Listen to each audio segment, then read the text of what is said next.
Oke, saya mulai. Baik, saya mulai. Assalamualaikum warahmatullahi wabarakatuh. Waalaikumsalam warahmatullahi wabarakatuh. Untuk pertemuan ke-12 ya ini ya kita ya.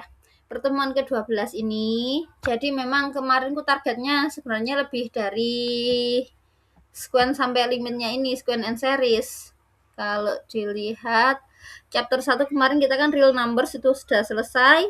Chapter 2 chapter 2 ya. Chapter 3 itu sequence and series.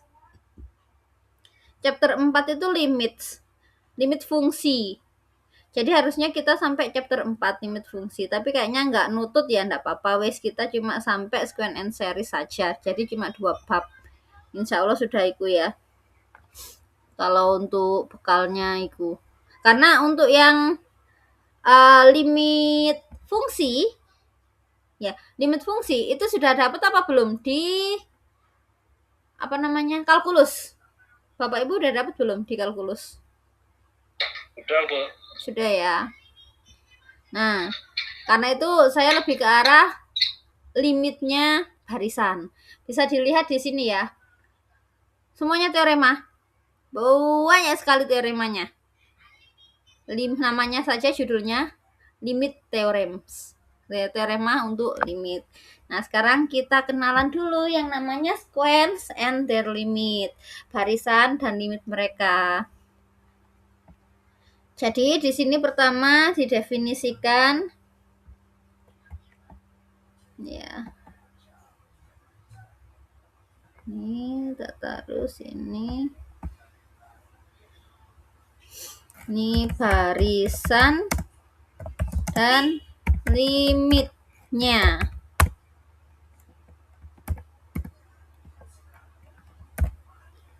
Definisi. Kita definisikan bersama ya. A sequence of real numbers. A sequence of real number, barisan bilangan real atau barisan dalam R. Kenapa dalam R? Karena barisannya ini real numbers ya Bapak Ibu ya. Adalah fungsi yang didefinisikan di himpunan bilangan asli 1, 2 sampai tak hingga yang range-nya atau daerah hasilnya termuat dalam himpunan R, real numbers. Nah, sekarang sebelum saya ikukan barisan bilangan real atau barisan di R adalah fungsi. Nah, ingat ya Bapak Ibu, ternyata barisan itu adalah fungsi. Ini harus ingat-ingat ini.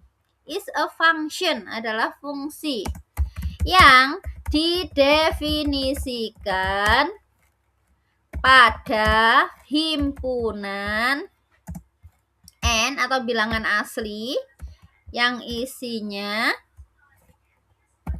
1, 2, dan tak hingga sampai tak hingga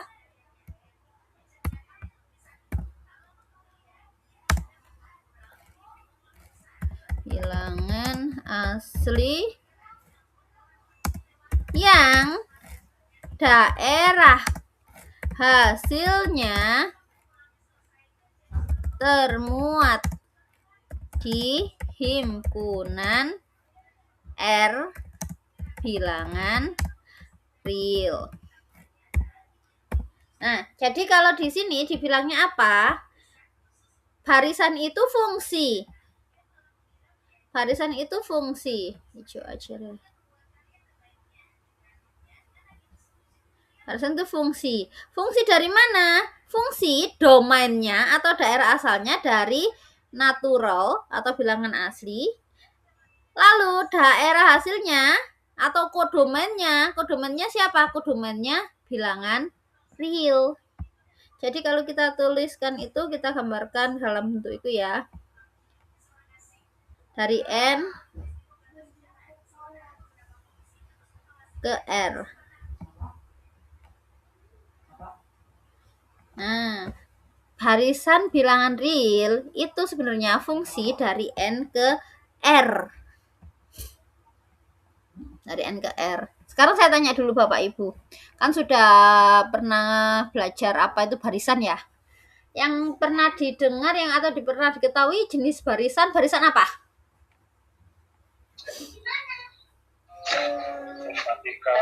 Aritmatika, geometri, apalagi? Ada Fibonacci.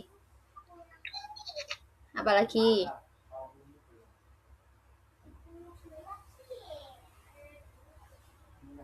Banyak Bu, ada barisan kausi, ada barisan monoton, banyak sekali jenis-jenisnya barisan itu. Nah, yang paling terkenal dan harus kita kuasai untuk diajarkan itu memang paling banyak ya untuk sekolah itu adalah aritmatika, geometri. Tambahannya Fibonacci. Biasanya tambahnya ke Fibonacci karena memang anak-anak dikenalkan cuma itu dulu. Tapi kalau untuk perkuliahan dia lebih banyak. Tapi secara umum barisan itu apa? Fungsi dari natural number ke real. Nah, di sini ya sudah dituliskan. Dengan kata lain, barisan R itu memetakan setiap natural number secara tunggal ke bilangan real. Jadi nilainya itu secara tunggal ke bilangan real. Semua pasti ada pasangannya bilangan realnya. Karena dia fungsi. Kalau fungsi kan domainnya harus punya pasangan semua, nggak boleh jomblo ya. Jika X, N ke R adalah barisan, kita biasanya menuliskan simbolnya pakai XN atau X besar N seperti ini. Nah, XN ini disebut sebagai suku barisan atau elemen barisan. Kita kenalnya biasanya suku barisan ya. Penulisan untuk barisan kita bisa pakai ini.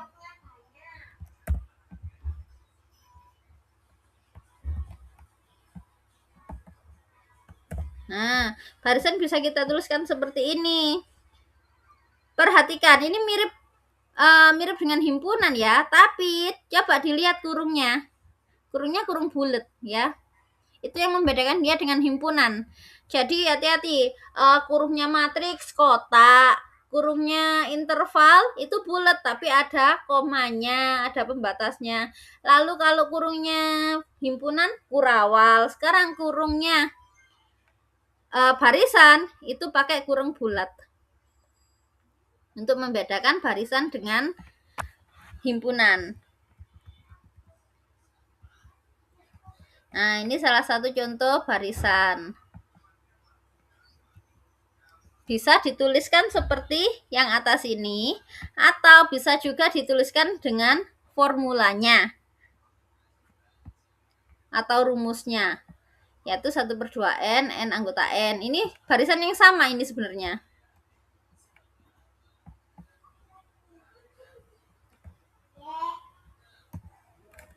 Contoh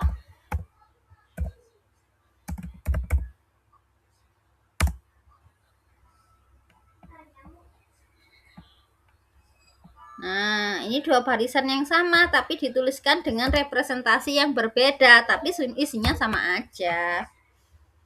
Boleh pilih yang manapun. Another way of defining sequence ini sudah muncul di waktu mempelajari apa itu namanya? Kemarin di teori bilangan ada, lalu setelahnya teori bilangan itu kombinatorik. Kombinatorik itu ada yang namanya terdefinisi secara rekursif. Apa itu? Barisan dikatakan terdefinisi secara rekursif jika suku selanjutnya itu diperoleh dari suku-suku sebelumnya. Contohnya seperti Fibonacci ya. Fibonacci itu kan apa namanya? Ini ya.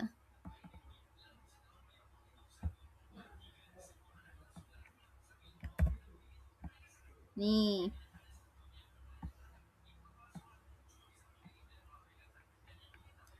Untuk yang pertama, dispesifikan dulu nilai X1.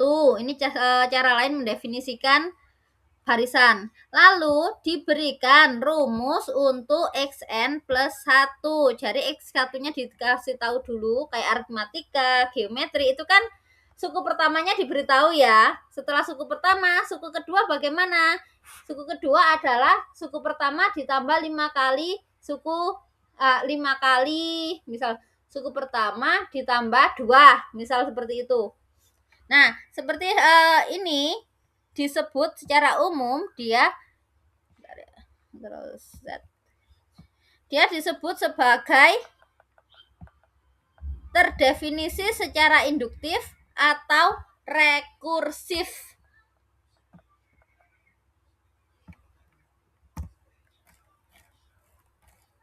Barisan yang suku pertama didefinisikan dan suku selanjutnya diperoleh dari suku-suku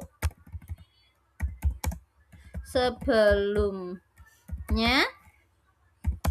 dinamakan terdefinisi secara rekursif atau induktif. Contoh, X1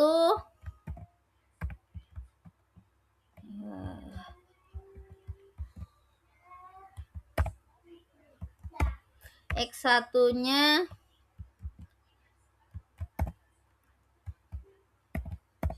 misal X1-nya didefinisikan 3, lalu X2 didefinisikan X1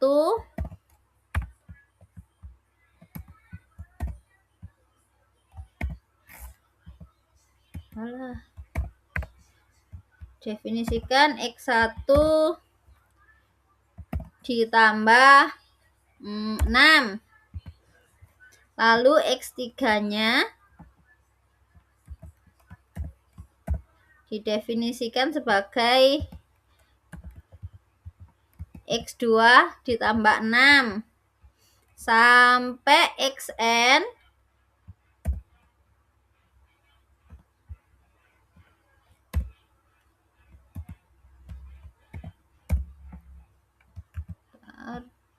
tulisannya terlalu panjang gini.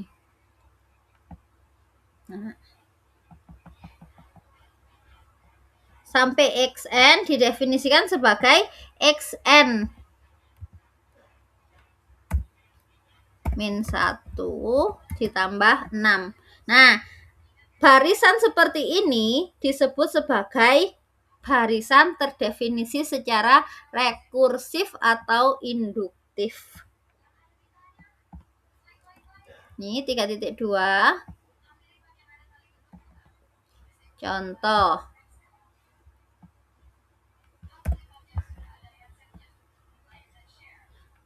Jika B anggota R,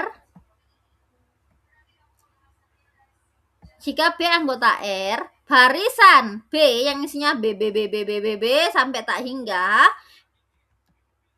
disebut sebagai apa? Constant sequence B. Barisan konstan B. Jadi barisan konstan 1, kalau misal B-nya sama dengan 1 ya isinya 1 1 1 1. Kalau 0, barisan konstan 0 ya berarti 0 0 0 0 semua. Ini namanya barisan konstan.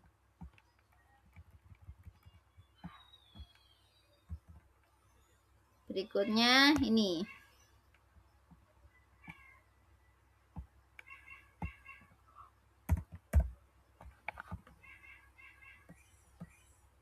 Jika B anggota bilangan real ya, B-nya ya. B yang bentuknya B pangkat N, ini kan simbolnya barisan ya. Kalau kayak gini, kurungnya bulat. Barisan B yang isinya B pangkat N adalah barisan, nah dapat ditulis sebagai ini. B pangkat 1, pangkat 2, pangkat 3 sampai pangkat N. Karena N-nya kan bilangan asli dari 1 kan. 1, 2, 3 sampai N. Sampai tak hingga. Secara khusus, kalau B-nya misal setengah, maka barisannya jadi seperti ini. Setengah pangkat N. Ini contoh barisan juga.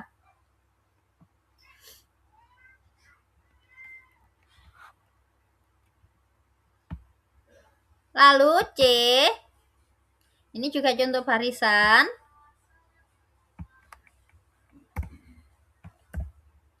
Barisan bilangan genap. Barisan bilangan genap. Even natural numbers. Barisannya adalah 2N sehingga N anggota bilangan asli. Ingat ya, kurungnya bulat. Dapat didefinisikan secara induktif dengan cara X1-nya 2, Xn plus 1 adalah Xn plus 2. Bu, kok gak 2 kali N?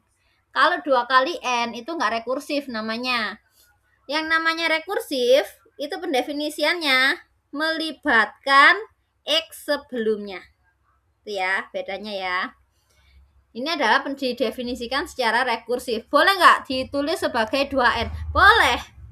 Tapi kalau untuk menunjukkan bahwa dia rekursif, berarti bentuknya harus seperti ini pendefinisiannya. Atau apakah hanya ini cara mendefinisikan barisan bilangan genap? Nggak. Kalau kayak gini kan X1 2. X2 berarti kan 2 ditambah 2. Ya, 2 tambah 2. X3, 2 tambah 2 tadi 4 ya. Berarti X3-nya adalah 4 ditambah 2. Dia pasti akan selalu genap. Nah, ini juga bisa didefinisikan seperti bawahnya. Dia pakainya Y1, dia nggak pakai 2. 2 ini kan sebenarnya Y1 ya. Nah, sebenarnya sama aja dengan atasnya. Cuma dia definisikan pakai Y1.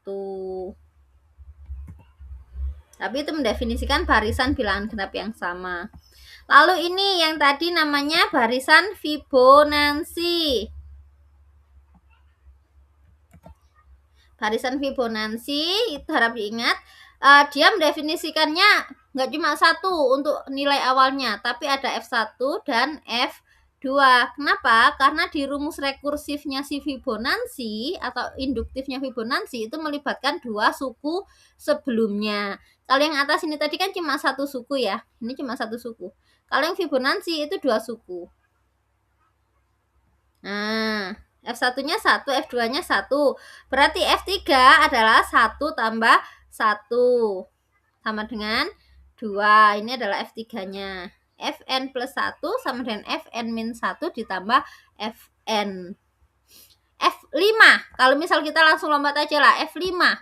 Berarti 5 itu kan 4 plus 1 ya. Berarti ini 4 dikurangi 1, 3. F4. Berarti untuk F5 pakainya apa? F3 ditambah F4. Nah, di sini ya. 1 tambah 1, 2. 1 tambah 2 dapatnya 3. 3 ditambah, 2 tambah 3 dapatnya 5. Dan seterusnya. Itu adalah barisan Fibonacci.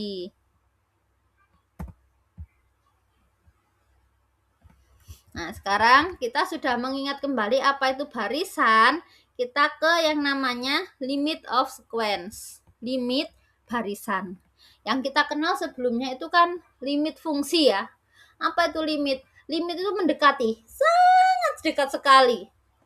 Sampai untuk setiap epsilon positif. Sangat kecil sekali. Nah, limit seperti itu kan biasanya kita lihat dan itu untuk limit fungsi. Nah, sekarang kita ke limit barisan. Sekarang coba diperhatikan untuk yang sebelum ke limit, coba perhatikan yang ini. 1/2 pangkat N. Apa 1 pangkat N aja ya, sing gampang.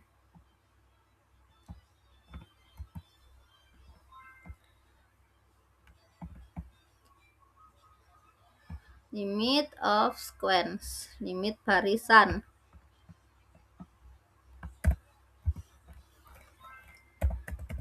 Perhatikan barisan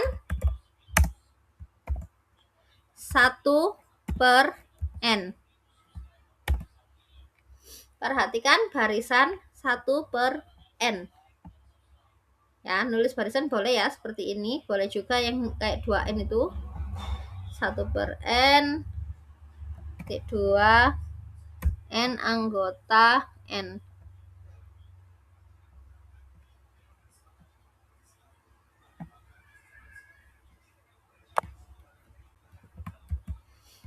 Perhatikan barisan 1/n. Isinya apa saja sih kalau kita gambarkan? Pastinya untuk N1, untuk anggotanya kalau kita list ya, kalau kita list isinya apa aja Bapak Ibu? Kalau N-nya 1, 1. Lalu habis 1? 1/2. Habis itu 1/3. Habis itu 1/4. Habis itu 1/5. Sampai ini tambah kecil apa tambah besar atau naik turun? Tambah kecil. Kalau kita list sampai 1 juta, sampai suku ke 1 juta, semakin mendekati berapa? 0. Jadi di sini misal saya iya, semakin mendekati 0. Jadi misal di sini saya mau gambar ikunya, garisnya.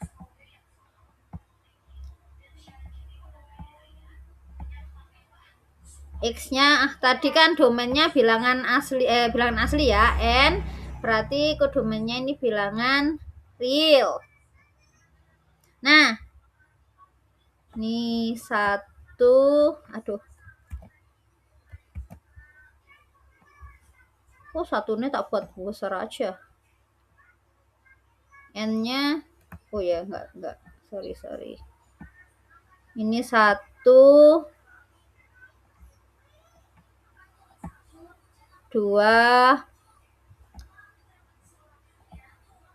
3, dan seterusnya ya.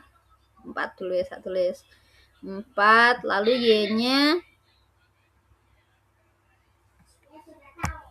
Y-nya ini tak buat besar aja ya, nggak skala ini, nggak pakai skala. Y-nya tak buat 1-nya di atas. Ceketok.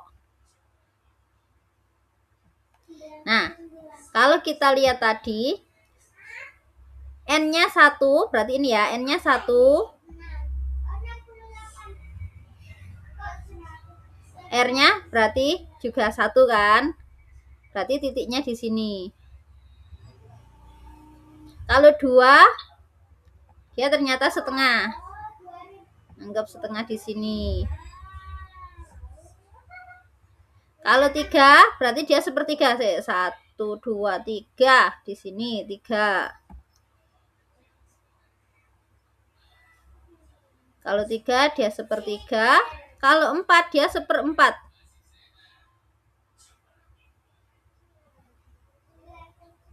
Nah, kalau kita gambar grafiknya, jangan seperti ini. Sampai terus gini, nggak continue ya dia ya, lompat-lompat ya. Dia nggak continue, dia lompat-lompat. Sampai nanti titik lebih lama ini dia akan ke arah mendekati 0. Nah, inilah yang dinamakan dengan nanti akhirnya, oh berarti barisan itu, karena N itu kan semakin lama sampai tak hingga ya. Barisan itu berarti ada batasnya. Ada barisan yang terbatas kayak gini berarti ya. Yaitu mendekati suatu bilangan nilainya. Maka munculnya yang namanya limit of sequence. Definisinya,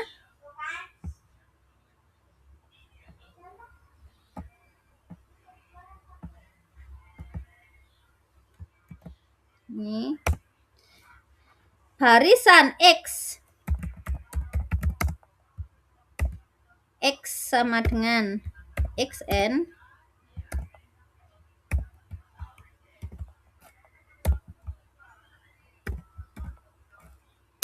di R dikatakan konvergen. Nah, kenapa konvergen? Karena dia itu mendekati suatu nilai. Maka dikatakan konvergen ke X anggota R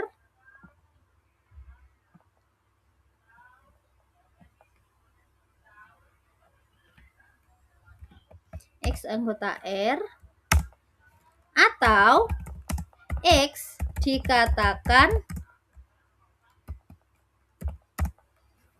to be a limit, dikatakan sebagai limit dari xn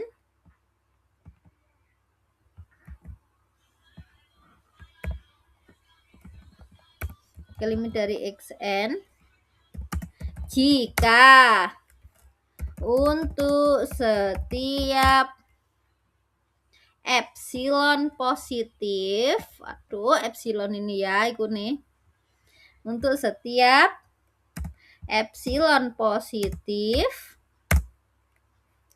ada bilangan asli, kita sebut saja dia sebagai K epsilon. Kenapa kok K epsilon? Karena pemilihan K-nya ini terserah dengan epsilonnya. Berapapun epsilonnya, saya pasti bisa menemukan, bisa memilih K epsilon yang sedemikian hingga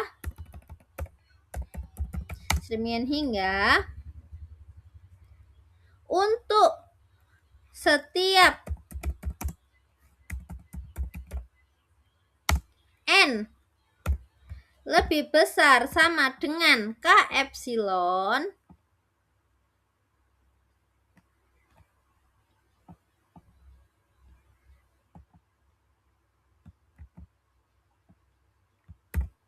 untuk setiap N lebih besar sama dengan K epsilon,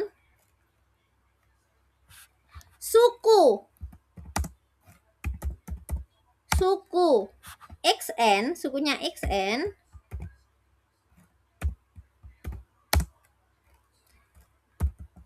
memenuhi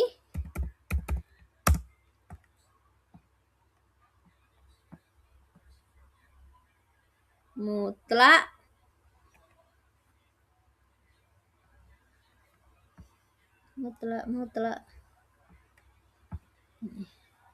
memenuhi mutlak xn min x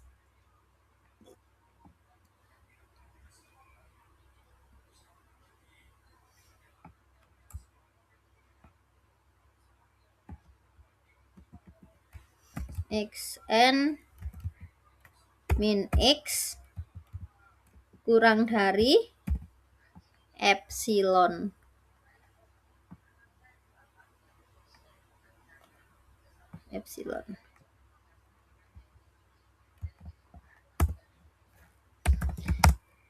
Jika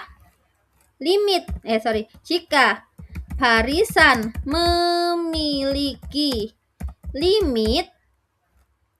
memiliki limit, maka kita katakan sebagai barisan konvergen. Jika tidak punya limit,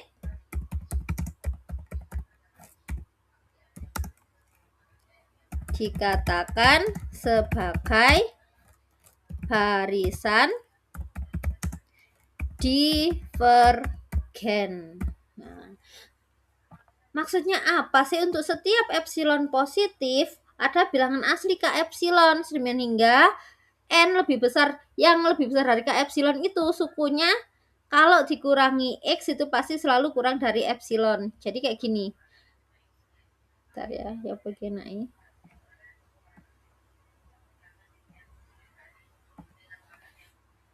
Kalau kita contohkan sebagai 1/n tadi, barisan 1/n,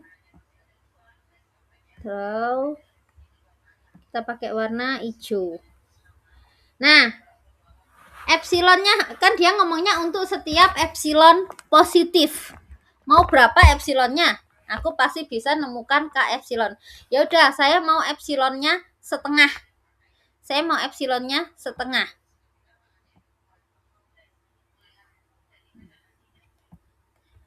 Setengah kan positif ya. Misal epsilonnya setengah.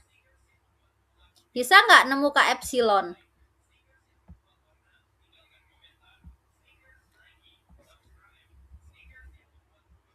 Berarti di sini setengah.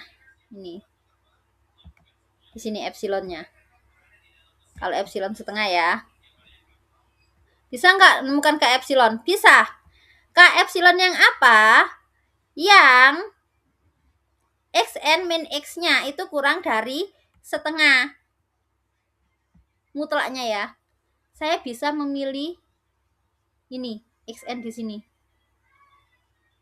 1/3 tadi kan ya.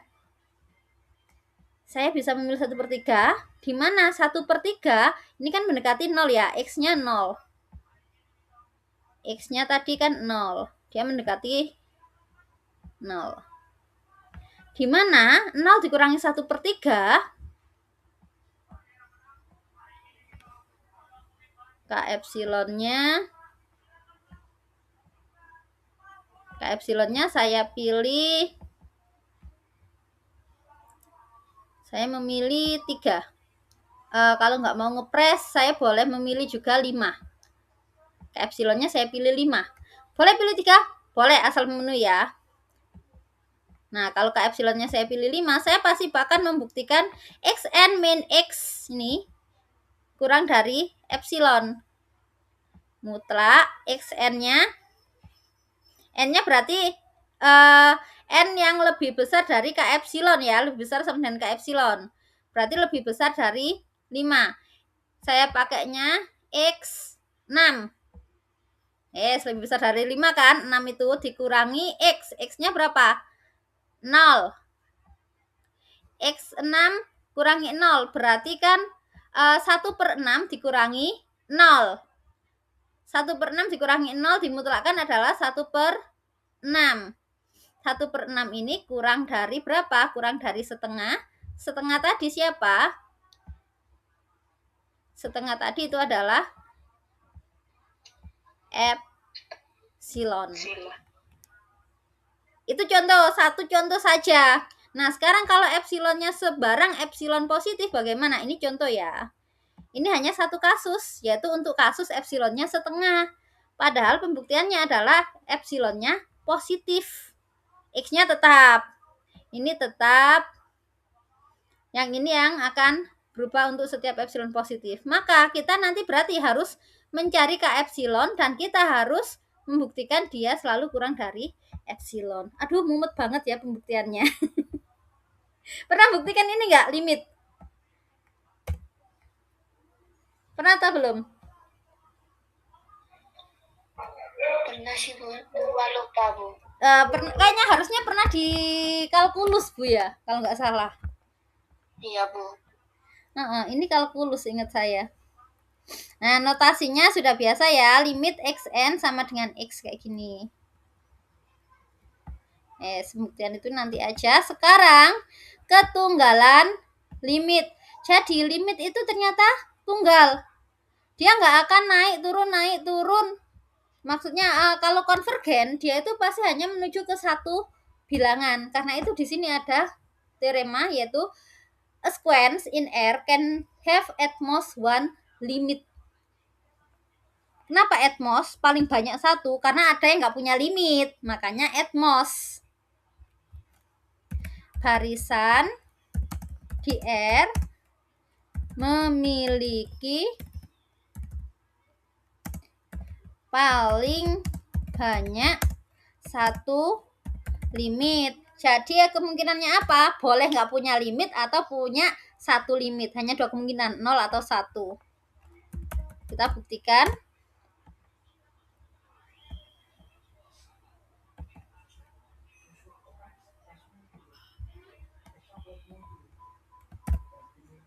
Nah, sini ya.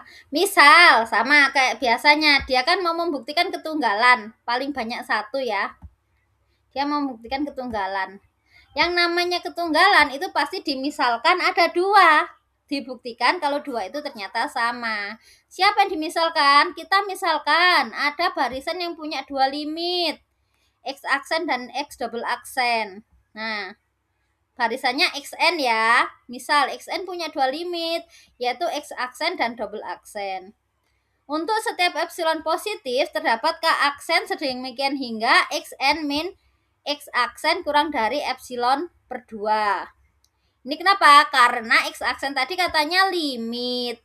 Maka berlaku ini sesuai definisi. Epsilonnya kok ambil per 2, Bu? Epsilon kan terserah. Epsilonnya di sini dia kan positif. Epsilon per 2 kan tetap positif. Karena untuk setiap epsilon positif, maka kita boleh aja menggunakan epsilon per 2. Kenapa kok epsilon per 2? Nanti agar waktu dijumlahkan jadi epsilon. Ini permainan. Jadi untuk yang limit pertama itu pakainya ini XN dikurangi X aksen kurang dari epsilon per 2. Untuk semua N lebih besar sama dengan K aksen. Lalu untuk yang kedua itu K-nya K double aksen sedemikian hingga XN min X double aksen juga kurang dari epsilon per 2. Karena apa? Karena X double aksen tadi kan limit dari XN, maka berlaku ini. Untuk N lebih besar sama dengan K double aksen. Misal ya, K-nya itu bilangan terbesar dari K aksen dan K double aksen. Berapa? Wes terserah sing paling gede siapa. Kalau K aksennya 5, K double aksennya 100, ya berarti kita K-nya ini pakai yang 100. Pakai punyanya K double aksen. Kalau K aksennya itu 10, K double aksennya 3, ya berarti kita pakai yang 10 punyanya. Makanya misal K ini adalah yang terbesar di antara K aksen dan K double aksen. Kita panggil dia sebagai K maksimalnya. Maka untuk N lebih besar sama dengan K, kita gunakan triangle inequality, ketidaksamaan segitiga. X aksen dikurangi X double aksen mutlak ya. Lalu di dalamnya ini dikurangi XN ditambah XN. Nggak berubah kan? Nggak berubah ya. Nah, setelah itu kita pasangkan X double aksen min XN, XN min X double aksen. Pakai ketidaksamaan segitiga menjadi kurang dari sama dengan X aksen min XN ditambah XN min X double aksen. Kita tahu tadi XN-nya tadi, XN min X aksen tadi kan kurang dari epsilon per 2. XN min X double aksen itu juga kurang dari epsilon per 2. Ingat ya, X double aksen min XN kalau dimutlakkan itu sama saja dengan XN min X aksen. Bolak-balik sama kalau mutlak. Akhirnya ini kan kurang dari epsilon per 2. Epsilon per 2 ditambah epsilon per 2 sama dengan epsilon. Nah, berarti kita sudah punya X aksen min X double aksen itu ternyata kurang dari epsilon. Karena epsilonnya positif, sebarang epsilon positif, masih ingat ya kemarin yang teorema yang mengatakan gini. Untuk setiap epsilon positif A min B, mutlak A min B A min B kurang dari epsilon untuk kurang dari epsilon untuk setiap epsilon positif, maka A sama dengan B. Masih ingat itu kan ya? Ini juga sama. Mutlak X aksen min X double aksen itu selalu kurang dari epsilon untuk setiap epsilon positif. Maka berdasarkan teorema yang saya bilang tadi, X aksen min X double aksen itu sama dengan 0.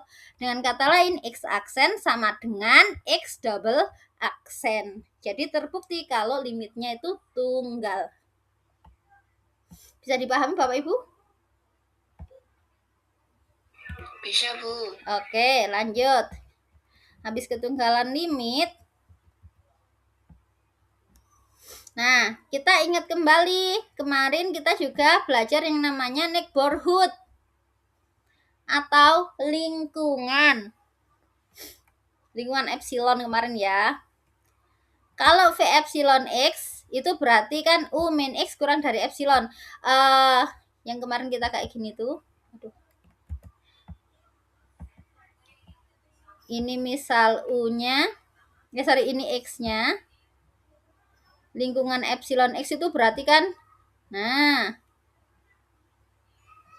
ini sepanjang epsilon, ini ditambah, yang ke sini dikurangi epsilon, yang ke sini ditambah epsilon, gitu kan kemarin itu ya.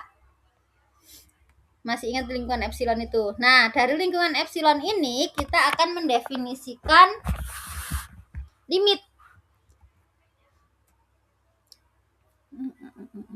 LT7. Kita definisikan limit.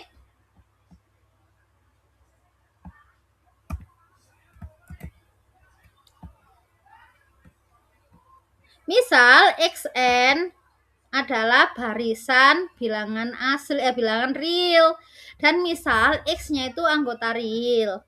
Maka statement berikut ini semuanya ekivalen. Ekivalen itu berarti kalau satu terjadi, semuanya juga ikut terjadi. X konvergen ke X. Barisan X konvergen ke X kecil ya. Maka apa yang terjadi? Dia ekivalen dengan mengatakan untuk setiap epsilon positif ada bilangan asli K sedemikian hingga untuk semua N yang lebih besar sama dengan K, suku XN itu memenuhi XN dikurangi X itu pasti kurang dari epsilon. Ini dari definisi ya pakainya. Untuk setiap epsilon positif, C, untuk setiap epsilon positif, ada bilangan asli K sedemikian hingga untuk semua N lebih besar sama dengan K, suku XN memenuhi X min epsilon kurang dari XN kurang dari X plus epsilon. Pakai apa? Pakai definisinya mutlak kemarin, teoremanya mutlak. Masih ingat? Mutlak X kurang dari 5. Maka mutlak X kurang dari 5, maka X-nya itu diapit antara min 5 sampai 5, gitu kan. Min 5 kurang dari X kurang dari 5. Seperti itu kan kemarin ya. Ini juga sama. Mutlak X min XN min X itu kurang dari epsilon kan, yang B. Maka kalau kita buka mutlaknya ini menggunakan teorema min epsilon kurang dari XN min X kurang dari epsilon. Lalu kedua belah pihak kita tambah X, jadinya X min epsilon kurang dari XN kurang dari X plus epsilon. Itu dari teoremanya nilai mutlak. Lalu yang D, untuk setiap neighborhood V epsilon X ada bilangan asli K sedemikian hingga untuk semua N lebih besar sama dengan K, XN itu ada di dalam V epsilon X. Lingkungan. Jadi ada di dalam lingkungan. Nah, kalau lingkungan kemarin kan berarti dia itu, ya Allah, tiba-tiba sampai copot. Taruh tempelannya laptopnya sampai merotol ya. Yang namanya lingkungan tadi berarti kan kalau kita gambarkan seperti ini X-nya yang didekati oleh itu tadi, ini lingkungan epsilonnya. Nah, semua XN itu yang lebih besar sama dengan K itu pasti ada di dalamnya lingkungan ini. Atau dengan kata lain apa? X min XN itu kurang dari sama dengan epsilon.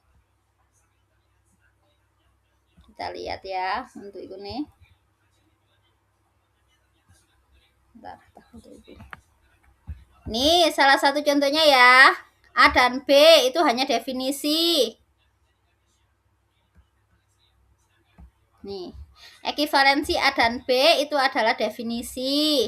Ekivalensi B dan C dan D itu adalah B, C, D. Sorry.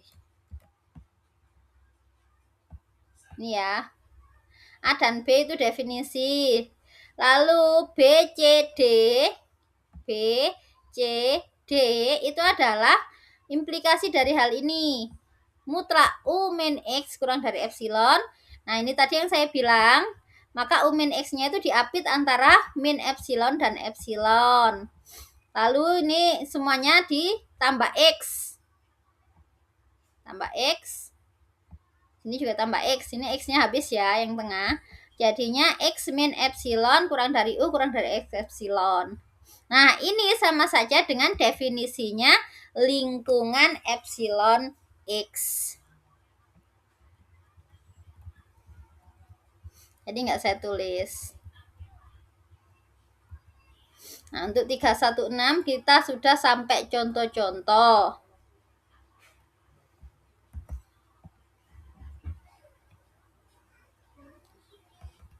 Ini limit yang 1/n yang kita pelajari tadi, yang kita pakai contoh.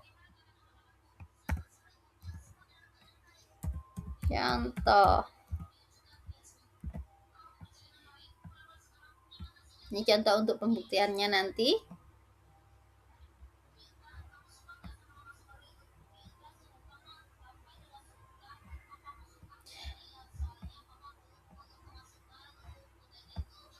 Misal A-nya itu adalah 1/n barisannya ini ya. Limit barisan dari 1/n adalah 0. Buktinya bagaimana cara membuktikannya? Jadi ini nanti bisa kita ikuti, maksudnya kata-katanya kita bisa ikuti untuk mengerjakan soal-soal cara membuktikan limit. Jika epsilon positif diberikan, maka 1/epsilon itu pasti juga positif. Kenapa kok pilih 1/epsilon? Nah, alasannya nanti di sini. Alasannya itu untuk penjumlahan ini. Karena dia menujunya ke 1/n. Kita ikuti aja dulu alurnya. Jika epsilon positif diberikan, maka 1/epsilon pasti juga positif. Berdasarkan sifat Archimedean property, kemarin ya kita sudah yang Archimedean property yang sebelum ini pertemuannya, kalau ada bilangan real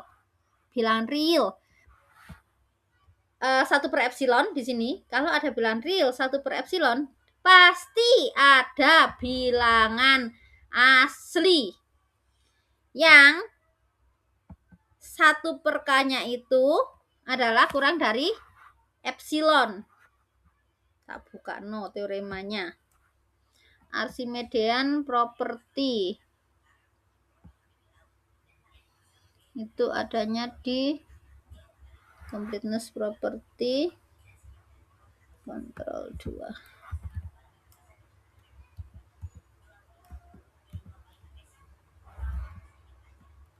Application supremum function. Nah, ini kemarin ya Archimedean property. Jika ada anggotanya R atau bilangan real, pasti ada bilangan asli yang lebih besar atau sama dengan bilangan real itu. Kita pasti bisa menemukan bilangan asli yang lebih besar atau sama dengan bilangan real tersebut.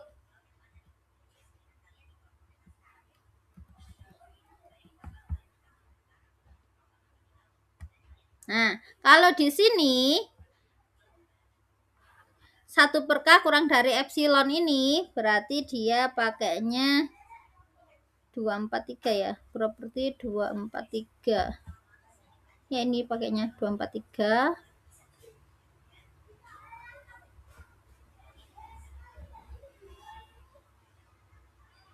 Ini 1 per epsilon. Kalau kita lihat itu kan 1 per epsilon, anggotanya real. Anggotanya R. Maka pasti ada K, anggotanya bilangan asli, anggotanya N, sedemikian hingga K-nya itu, biar nggak kebalik, berarti 1 per epsilon kurang dari sama dengan 1 per epsilon itu kurang dari sama dengan K. Nah, ini kan juga epsilonnya positif, K-nya positif. Jadi kalau misal kedua belah pihak itu dikali, ditukar-tukar gitu ya, dia nggak akan mengubah tanda kan. Misal dua belah pihak kita kalikan epsilon, jadinya kan 1 kurang dari sama dengan K epsilon. Dua belah pihak kita bagi dengan K, K-nya kan positif, nggak akan merubah. Berarti K, dua belah pihak kita bagi dengan K, berarti 1 per K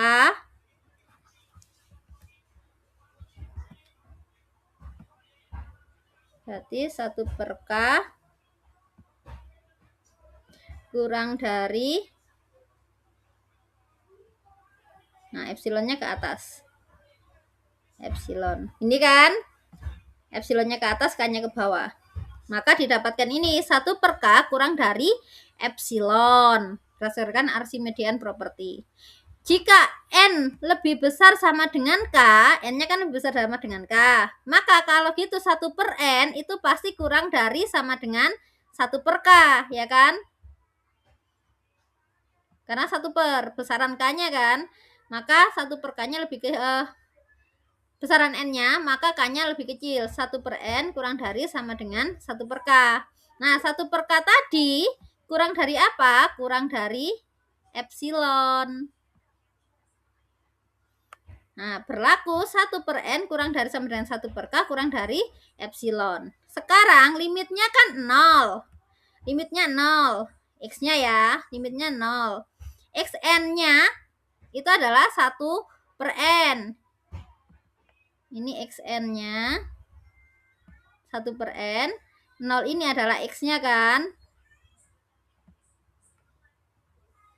1 per N dikurangi 0 dimutlakkan sama dengan 1 per N. Kenapa?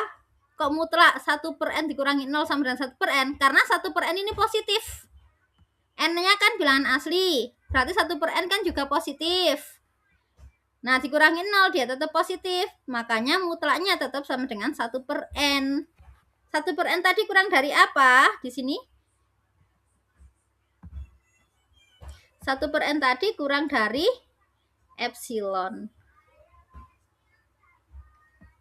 Nah, terbuktinya apa? Untuk setiap epsilon positif, sesuai definisi ya, untuk setiap epsilon positif ada K. Nah, ini tadi kan K-nya sudah ketemu ya. Dijamin ada K-nya ini. Iya, dijamin ada K yang lebih, di mana untuk setiap N lebih besar sama dengan K, dia berlaku Xn min X kurang dari epsilon. Maka dikatakan barisan 1 per N konvergen ke 0. Bisa dipahami Bapak Ibu?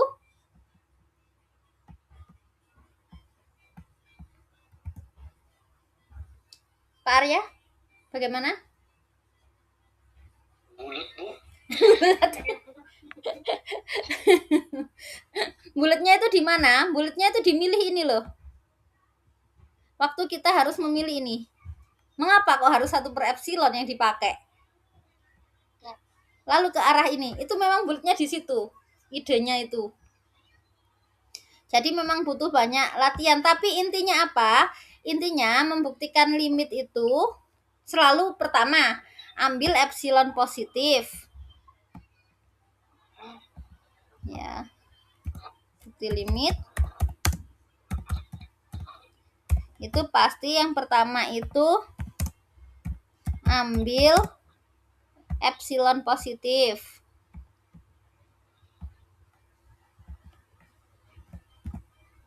Selalu setelah diambil epsilon positif, cari bentukannya ini untuk mencari K-nya. Jadi kita selalu cari K epsilon ya, yang diperoleh atau dijamin ada dari epsilon. Jaminannya apa? Ya kemarin teori tema yang kita pakai kemarin, makanya tetap tak ajarkan meskipun cuma selayang pandang yang ini kemarin. Yang menjamin adanya bilangan asli itu di mana ini? Di sini, di Archimedean properties. Di sini keberadaannya tuh, jaminannya tuh di sini. Jadi harus pintar-pintar cari K yang diperoleh atau dijamin dari epsilon yang sembarang tadi. Setelah itu, ini kita buktikan mutlaknya tadi, X min X epsilonnya tadi. Ya.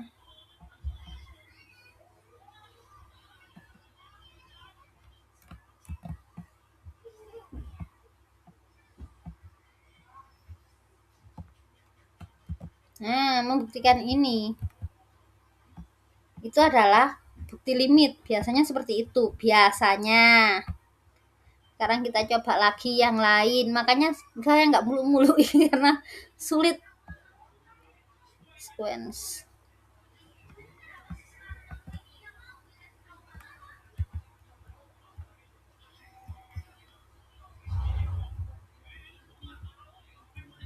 Tadi 1/n. Sekarang untuk yang 1/n kuadrat plus 1.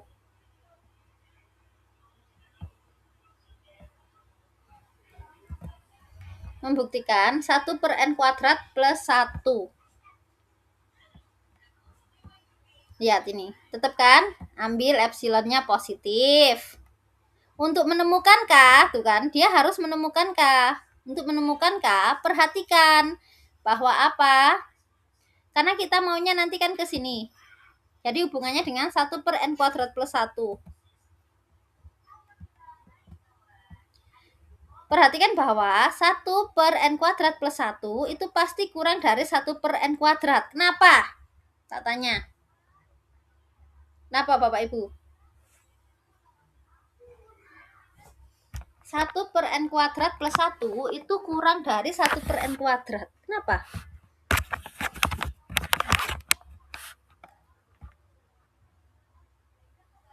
Kalau tak tanya, besaran mana? N kuadrat plus 1 dan N kuadrat.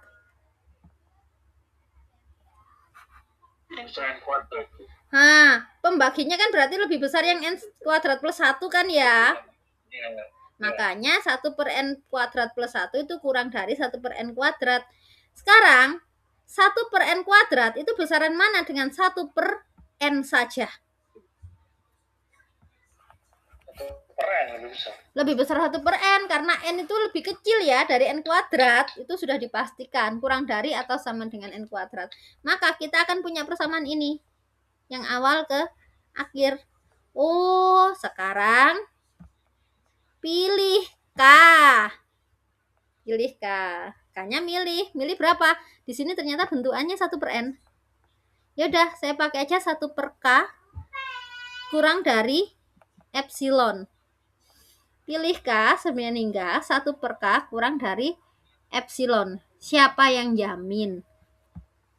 Kalau pasti ada K yang 1/k-nya kurang dari epsilon. Ya Archimedean property tadi. Bentar ya, tak carikan application.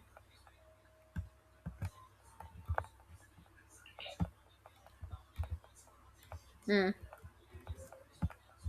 kalau ada T positif, pasti ada bilangan asli yang 1/bilangan asli tersebut kurang dari T. T-nya ini apa? T-nya ini tadi adalah 1 per T-nya ini adalah epsilon, epsilonnya ya. T-nya epsilon. Maka dijamin NT ini apa? NT-nya itu K. Kan positif ya epsilonnya. Pasti ada 1 per NT yang kurang dari T. Kalau di sini pakainya apa? Epsilonnya positif. Maka pasti dijamin ada 1 per K yang kurang dari epsilon. Pasti ada bilangan asli yang berbentuk seperti itu. Itu pakai corollary. Maka jika N lebih besar sama dengan K, nah ini mau menuju ke bawah. Kalau N-nya lebih besar dari K, maka 1 per N. Kalau N-nya lebih besar dari K, berarti gimana? 1 per N-nya berarti lebih kecil dari 1 per K, ya kan? Kan N-nya lebih besar dari K. Nah, sekarang 1 per N kurang dari 1 per K. 1 per K kurang dari epsilon.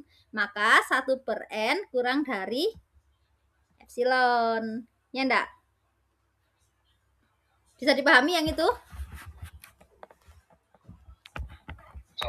Insya Allah. Kita sekarang kembali. Rumus barisannya kan 1 per N kuadrat plus 1 ya. Berarti kan ini XN-nya. Ini XN-nya, ini X-nya.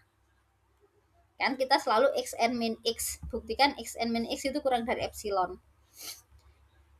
N kuadrat ditambah 1, N-nya itu bilangan asli, pasti N kuadrat plus 1 itu positif. 1 per N kuadrat plus 1 juga pasti tetap positif. Dikurangi 0, dia tetap positif.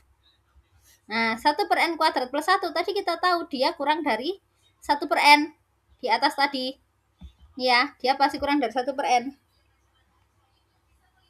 1 per N kurang dari epsilon. Tak ketikkan yang ini.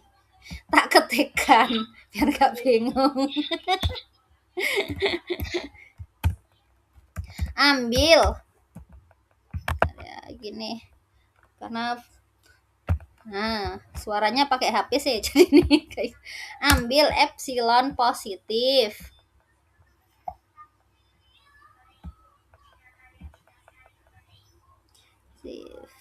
Epsilon positif.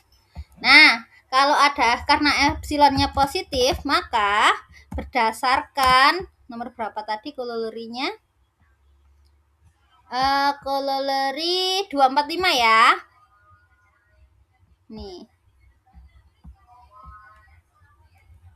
Berdasarkan akibat 2.4.5 ada apa? Ada bilangan asli. Misal bilangan aslinya K.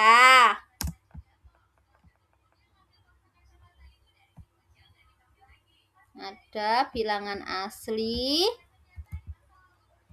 Nih, ada bilangan asli sedemikian hingga 1 per K itu kurang dari epsilon.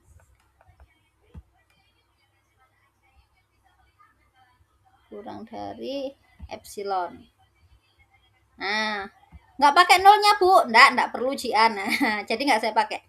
Sama aja nggak apa-apa. Ini ya, 1 per K kurang dari epsilon. T-nya kan epsilon. Oke, kita ke bawah. Kita punya 1 per K kurang dari epsilon. Lalu,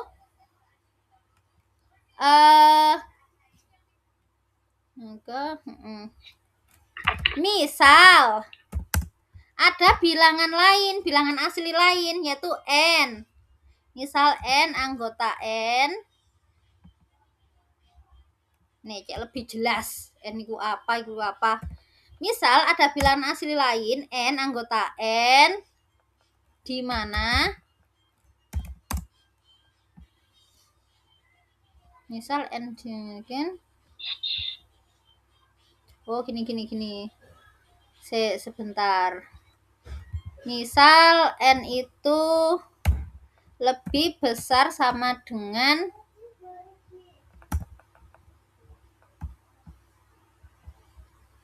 N itu lebih besar sama dengan K. K-nya tadi kan bilangan asli ya.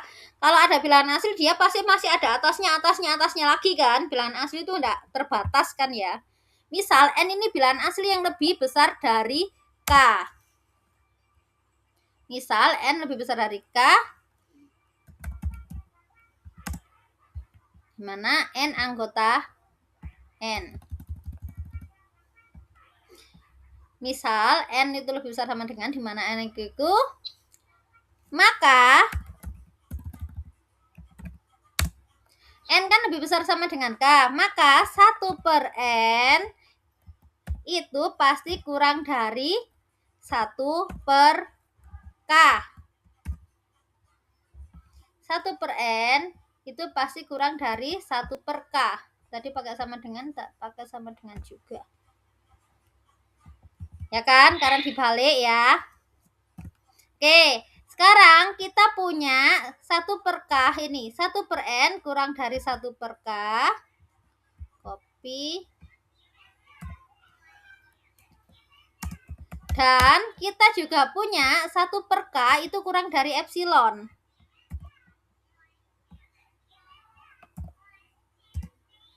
Maka pakai pakai transitif ya, transitif. 1/N kurang dari sama dengan 1/K dan 1/K kurang dari epsilon. Maka apa? 1/N kurang dari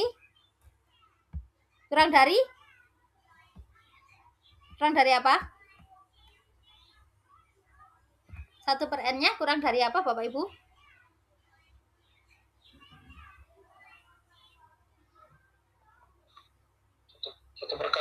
Oh, udah ini. Kurang dari epsilon. Karena kita mintanya mau nanti ini urutan mau tujuannya ke 1/N kurang dari epsilon. Maka 1/N kurang dari epsilon. Nah, sekarang kita ngitung. Tuh pakai equation. Bracket. Mutlak xn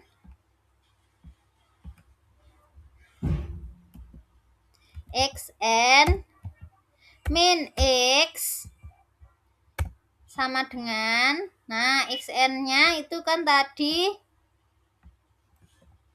rumus xn-nya itu adalah 1/1/n kuadrat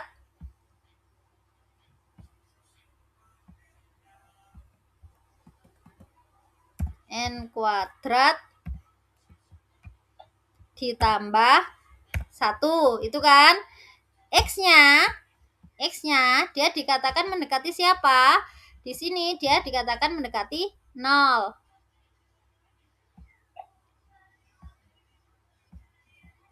Jadi diingat ya ini ya. Ini xn. Ini x-nya. Harap selalu diingat itu. xn, xn-nya adalah 1/n kuadrat plus 1. X-nya 0. Sama dengan, nah sekarang 1/n kuadrat plus 1 dikurangi 0. Dia sudah pasti nilainya positif. Kenapa? Karena n-nya kan positif, bilangan asli ya. Control copy. Karena n-nya positif, n kuadrat plus 1 juga pasti positif. 1/n kuadrat plus 1 juga pasti positif, dikurangi 0 dia tetap positif. Maka dia bisa keluar nilai mutlak tetap positif. Nah, sekarang n kuadrat plus 1 itu kan kurang dari n kuadrat. Equation.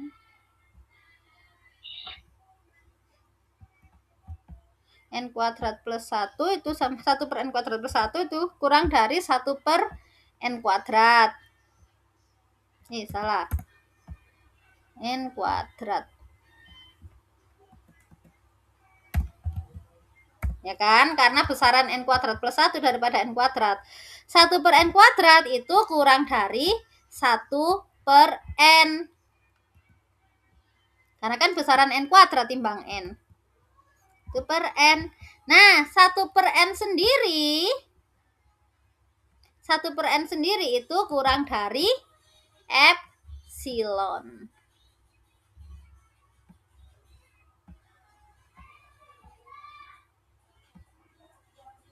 Ya, 1 per N sendiri itu kurang dari epsilon. Nah, kalau kayak gini lebih mudah dipahami enggak? Jadi X. Nah, jadi limit X, limit 1 per N kuadrat ditambah 1 sama dengan 0. Bisa dipahami kalau seperti ini Bapak Ibu? Bisa, Bu. Bisa. Oke. Bentar ini tak simpan dulu kok timbang hilang. Nah. Ini pertemuan 12. Ya, 12 ya. Unreal. Oke.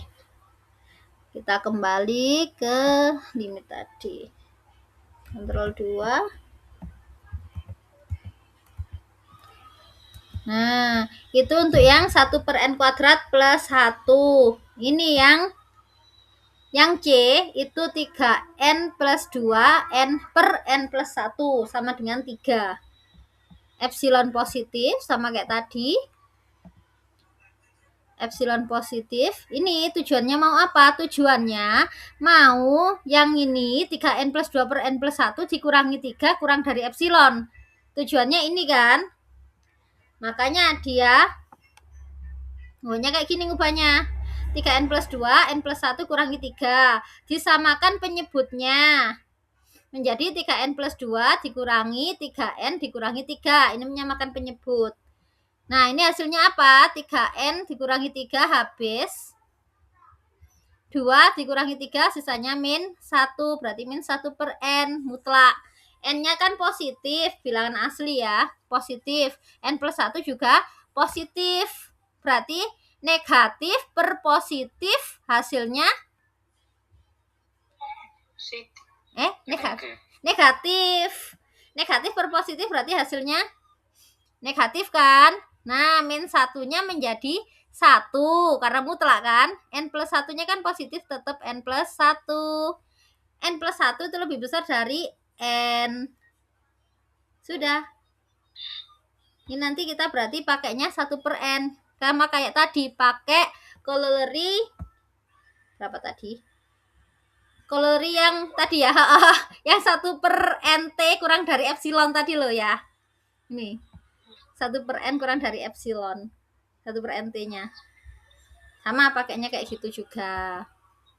Nah, sekarang kita coba latihan.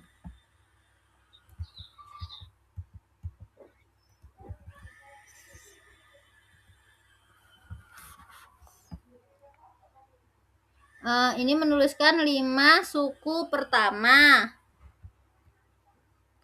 ALT 7, ALT 7. Nomor 1 itu menuliskan 5 suku pertama. Bisa ya Bapak Ibu kalau ini? Insyaallah, Bu. Insyaallah cuma nulis 5 suku pertama. Lalu yang nomor 2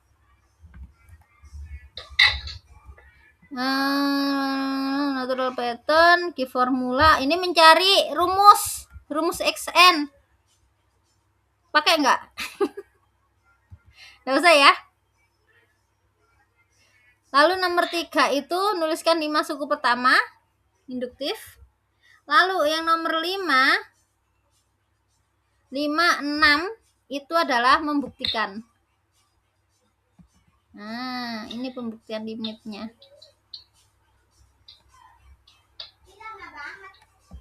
Ini hanya 5 suku pertama.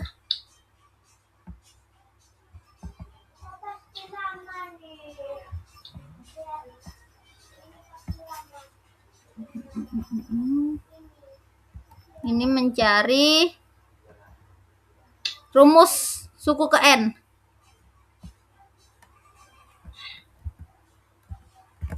Nah, udah. Silakan dicoba kerjakan. Nomor 2 itu mencari rumus suku ke N. Nomor 5 dan 6 itu mencari membuktikan limit. Untuk nomor 2 bisa dikerjakan sendiri ya, sama seperti di sekolah. Nah, untuk yang nomor 5 mau dikerjakan sekarang, dibahas satu saja setidaknya atau gimana? Mau nyoba sekarang?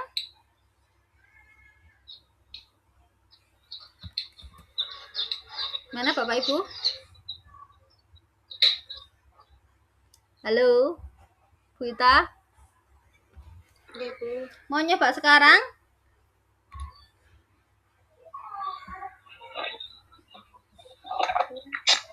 Lima atau 6, pilih salah satu. Mau nyoba sekarang atau nanti?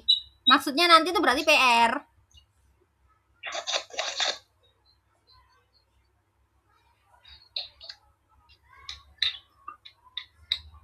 Ayo.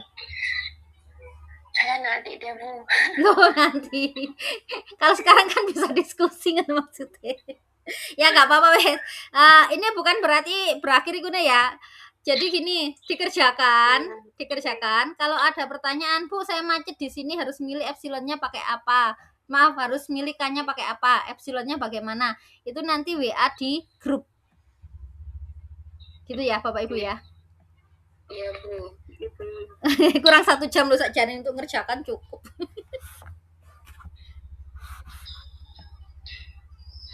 Baik, kalau gitu kita lanjutkan pengerjaannya secara mandiri. Nanti saya tunggu WA-nya di grup untuk kerjaannya ini. Kapan? Ya wis, pokok dikerjakan saja. Habis ini pasti ada kuliah lagi. Saya akhiri pertemuan hari ini. Terima kasih atas kehadirannya. Assalamualaikum warahmatullahi wabarakatuh.